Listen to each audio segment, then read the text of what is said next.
In this video, we review short menus for retail. In the scanning window, where you scan most items to add them to a transaction, you might have some items without barcodes. So in that instance, you would press the Menus button to add these items that have been assigned to these small menus. In this instance, we have a few different menus to choose from. We can select a category and then add the item to the order. To set up these kinds of menus, we can navigate to the catalog schedule. We can filter for existing menu list. We can preview the items that have been selected, and we can edit them from the edit option. We can choose the items from the search, add them, and sort them on the list.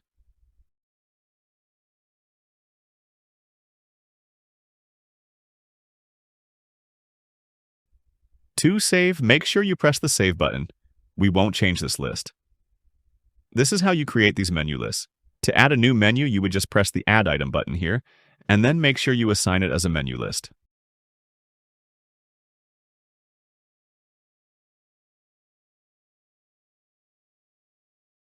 That's it for short menus. If you have any questions, get in touch with us via support@pointlesspost.com or contact us through our site at pointlesspos.com.